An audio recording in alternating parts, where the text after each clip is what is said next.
Արտուր Շախոյանը անցավ այդ բժշկական հետազոտությունները, կհոսպիտալացվի, որովհետև բժիշկների օրդորները ըստ էության առողջական վիճակով պայմանավորված, ճիշտ է կյանքի համար ուղիղ եմ ցիտում բժիշկների խոսքը, այս պահի նախնական հետազոտություններով կյանքի համար ռեալ վտանգ չկա ըստ էության, բայց ամեն դեպքում հոսպիտալացումը պարտադիր է, նույնիսկ այդ ազատ տեղաշարժի խնդիրը այս պահին չկա, պառկած վիճակում է, խորհուրդ չտվեցին նույնիսկ քայլել։ Կհոսպիտալացվի մի քանի օր կմնա այստեղ, այս հիվանդանոցում էլ ըստ էության կմնա, այդ մասով էլ չգիտեմ ասեցին ինչ որ նյութ է տարածվել, թե լուր կա, որ Շախոյանը չի ցանկացել այս բժշկական կենտրոնում անցնել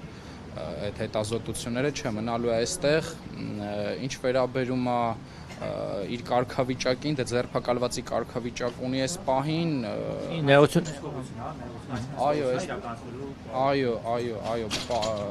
որ պալատում, որ հիվանդասենյակում, որ Շախոյանը կգտնվի, այդ հիվանդասենյակը ըստ էության ոստիկանության աշխատակիցների կողմից հսկողություն կսահմանվի այդ հիվանդասենյակի շուրջ, բայց չգիտեմ, ես անձամբ համոզում ունեմ, որ այս ապօրինությունը գոնե առնվազն այս փուլում պետք է դադարեցվի։ Ինչ քննչական կոմիտեից հայտնեցին, որ դեռ նորություն չունեն մեզ ասելու այս մասով, որտեղ այսինքն ոստիկանությունը դեռ համապատասխան փաստաթղթերը չի փոխանցել քննչական կոմիտե հետագա քայլերը նախաձեռնելու մասով։ Դուք ինչ կասեք, ունենք 6 ձերբակալված, որոնցից մեկը Արտուր Շախոյանը, բայց այ գլխավոր մասնակից անձը Տիգրան Տեր-Մարգարյանը, թաղապետ ինքը չկա այստեղ անձանց։ Որքանով որ ժամանակս թույլ տալիս էր, փորձում էի այդ ինֆորմացիոն հոսքին հետևեմ, ես էլ չեմ տիրապետում այն տեղեկությանը, որ թաղապետը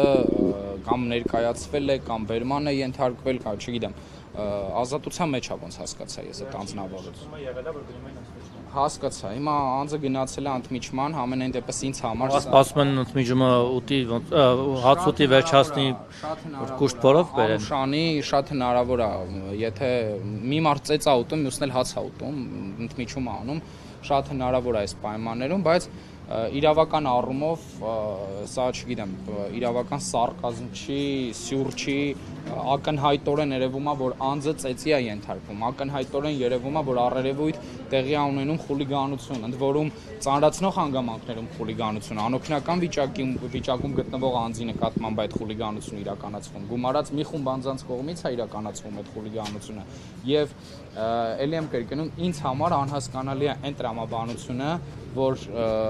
ոնց են կաստինգ արել ու որոշել, թե ում պետքա բերման ենթարկեն։ Ինձ համար սա անհասկանալի է։ Հենց կաստինգ են արել։ Եթե կաստինգ են արել, սա խոսում է նրա մասին։ Դիվիդում կաստինգում օրինակ։ Հերթական քաղաքական հետապնդումն է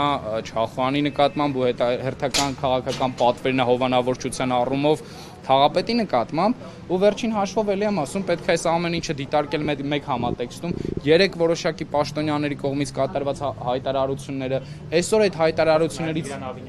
այո, դրանից բխող այսօրվա գործողությունները, որոնք էլի եմ կրկնում առերևույթ քրեական օրենսգիրքի մի քանի հոդվածներով նախատեսված հանցակազմերը պարունակում են։